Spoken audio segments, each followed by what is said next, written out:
Welcome to Season 5 of Slow Boat Sailing. In this episode, the Slow Boat is launched in New Caledonia after 2 years in dry storage due to COVID, but its launch is plagued by engine problems. Subscribe to Slow Boat Sailing, where we give you the stories of the most interesting sailors in the world and our round-the-world adventure. Okay, so definitely there was air in the system, there was a lot of air. There was so much air I couldn't bleed it by hand. I had to put more fuel in. That's one of the reasons why you should always carry diesel, extra diesel, so you can work on the engine more easily. And so I put that in the primary filter, secondary filter. I bled that, and I also bled the upper bleed screw. Typically that's all that needs to be bled. Hopefully we have an injector thing.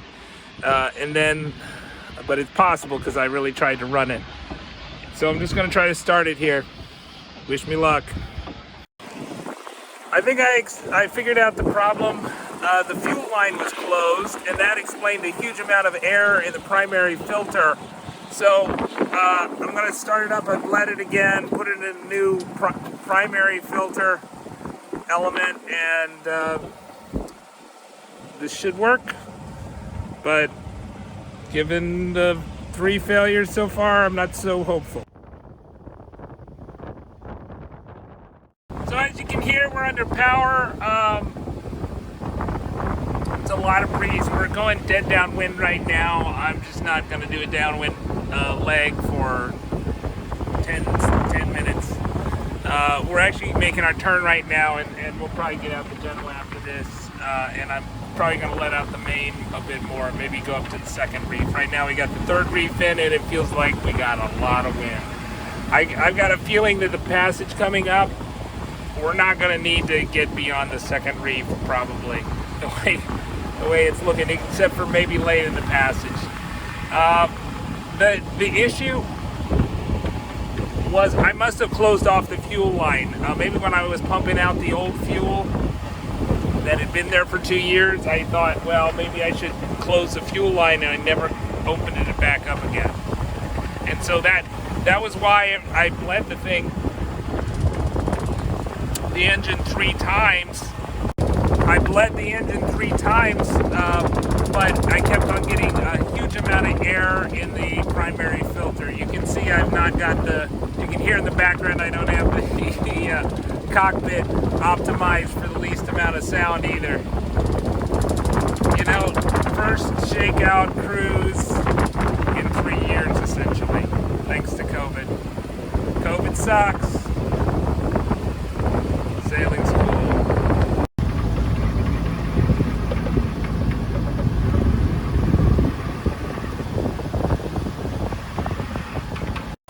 So I'm just anchored kind of north of Port Mosul, kind of by this nature preserve here.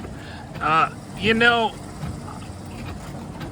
I think, when I dumped the fuel tank over Christmas, right? When I couldn't get a visa to go to Australia, but I was worried the fuel was bad, so I wanted to put fresh fuel in it. And I think, when I was pumping it, I just, I must have closed the valve, and I never opened the valve back up. And so that was why the engine was dying. It kind of was a miracle that it ran for as much as it did at the beginning, but it kept on dying after that because it was starved. It would starve out, and you'd see that in the primary filter. So if the primary filter is full of air, right, not a little bit of air, but all air, then there's some sort of backup upstream, and that was the only thing I could think of. I didn't see an obvious leak or anything, and so that was actually what it was. And so once I did that, then the engine kept on running. The conditions are really breezy. The trades are 20 knots, and 20 knots is a lot of wind, especially if you're going directly into the trades. And so we are kind of northeast, west, and the trades are coming from the southeast. So you're going straight into the trades once you round the corner here. And so that's why I ended up anchoring in this little bay here with relatively shallow. The other nice thing is that because it's so shallow, I don't have to put out so much road. So I put out 90 road, but that's, you know, there's 13 feet. Let's say we got 3 feet of freeboard. That's still, we're talking about 6-to-1 for chain, which is really good. So we should hold really well. And to be honest, we were holding, you know, 3 to 4 scope okay in that mooring field. But you're not supposed to anchor in that mooring field where we lost power initially. And I would have had to do an anchor watch. So that, you know, that was why I didn't feel under pressure to take a questionable tow. It's not like there's Towboat US. The Neptune and Raul was really nice about it, was offering to tow with their like 10 horsepower dinghy, you know, their 10 horsepower rib, which is doable, but the conditions were really breezy, like I said. So even though there wasn't a big swell near the Neptune, there was a good chop of wind, and it felt a little risky, even if they're trying to give me to another mooring ball. I think the other issue is like the mooring balls are private mooring balls, and you just really don't know how they're set, right? What kind of boat they're set for. So, you know, it's just like, it's an emergency thing. You would only pick up one of those if you just didn't feel like you had any other options. And to be honest, it probably was safer to have 4-to-1 scope with the Mantis anchor, but you know, I would have picked up a mooring ball if it was convenient. But I think the way that you lose a boat though is to assume that you have a cruising boat and you can sail it like a dinghy, and you can sail it upwind in tight conditions. And you know, Contango's not a great upwind boat. If it was a big harbor, then we could do some tacking and stuff, but there wasn't room, right? There obviously was not room. You can't short tack Contango. You'll be lucky if you can actually tack it. So that's the thing. I think, you know, you should always think, if you're in tight conditions, and it's not 100-foot depths, if it doesn't shelve really quickly, you should think anchor first, and then tacking second.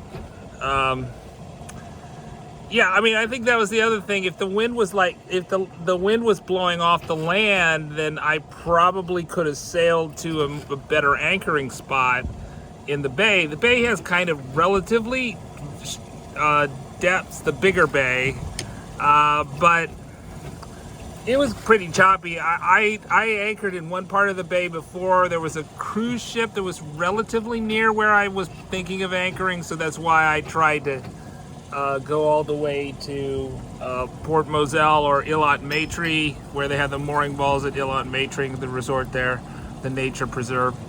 So I'm happy with this anchorage, and tomorrow we're going to do some bashing. But you know, if we can just break up the bashing and have more of the day, and then we can, I mean, the other thing is, like, this is the first time I've raised the sails in like 3 years. So, I mean, in actual water, I did raise the sails to put them on. I just saw a lot of people not putting on their sails before they launched their boat, which I think is, you know, criminally negligent. You should always have that option, but you should be sanguine about how bad it is in tight conditions upwind. Now, if wind was blowing off the land, then that is having your sails, either the main or the Genoa, probably the Genoa is a great option. But if you're going upwind in tight conditions with lots of obstacles, probably not. It's probably better to anchor or try to raft with. That was the thing. I was thinking of rafting. I wasn't close enough to prepare to raft, but that was my second option. Was if we start dragging, I'm going to raft to one of the moored boats, and maybe the anchor's going to hold better. Maybe the mooring can hold the both of us, but thankfully we didn't have to do that. Subscribe to Slow Boat Sailing for the stories of the most interesting sailors in the world and our round the world adventure. Check out our podcast, the Slow Boat Sailing Podcast, where you listen to podcasts.